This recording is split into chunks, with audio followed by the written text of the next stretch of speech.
area MCA gari kubwa Mercedes Benz waneno kosedonjo kopo bino ne matin gari moko mandego kuongone Mercedes kubwa. Mama Mercedes yudo welo to gin welo molimi dakika machuok nikech babi ngeno rito Kenya mangima. Koro in mabro kwai ni mondo mi rwak wendi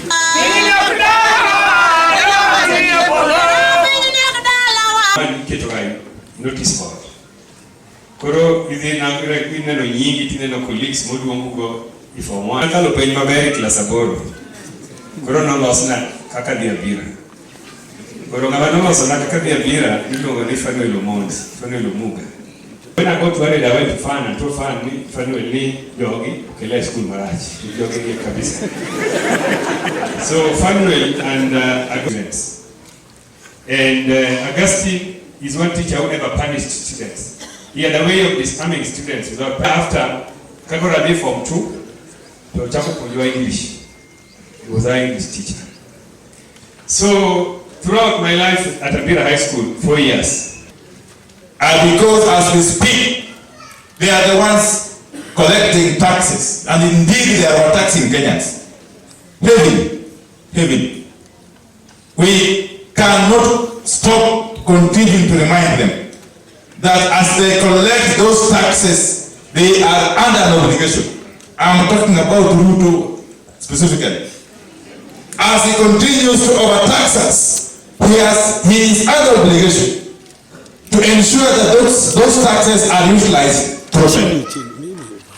Yesterday when I was at Rombo, I said that how comes this government continues to collect more and more money every other day?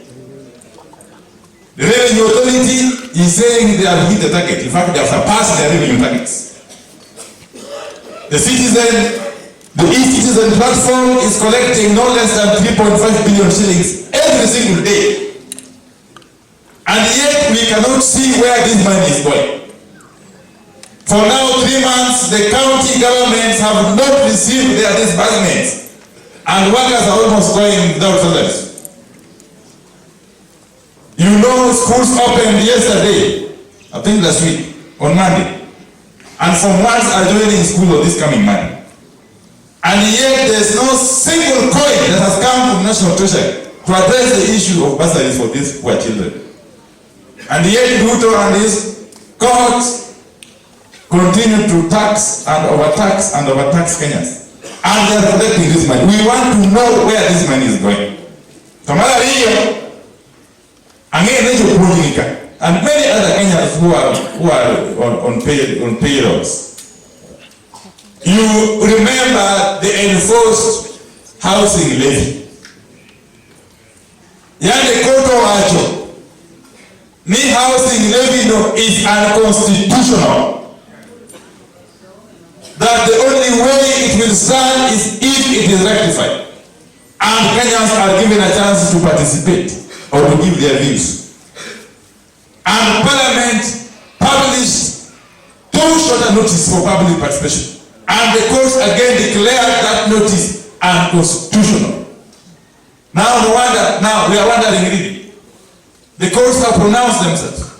And now Parliament, through Speaker WETANGULA, I know Bungoma who are here. The Speaker WETANGULA is setting a very, very dangerous precedent. Very, very dangerous precedent.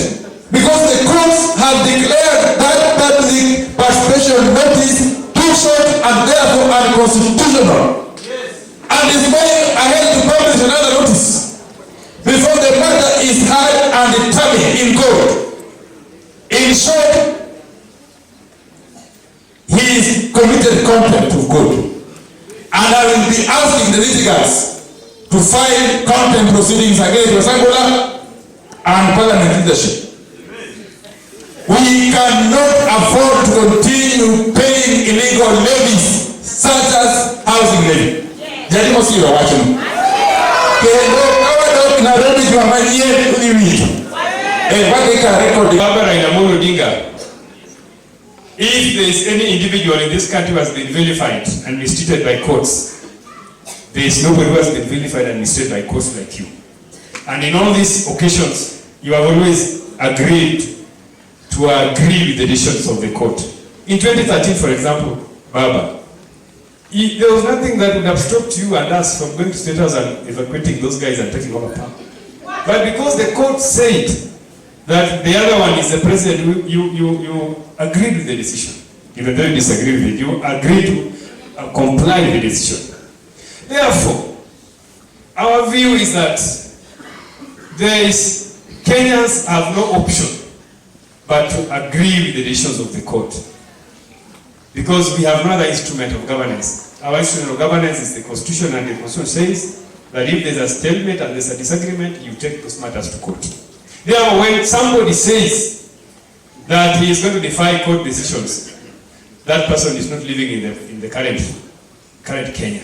And we want to remind that person that Kenya is a constitutional democracy where decisions and disagreements are resolved through the court process. So, William Ruto, wherever you are and your acolytes, we are telling you that we are not going to allow you to defy court orders. Court decisions must be respected. Yalimu hii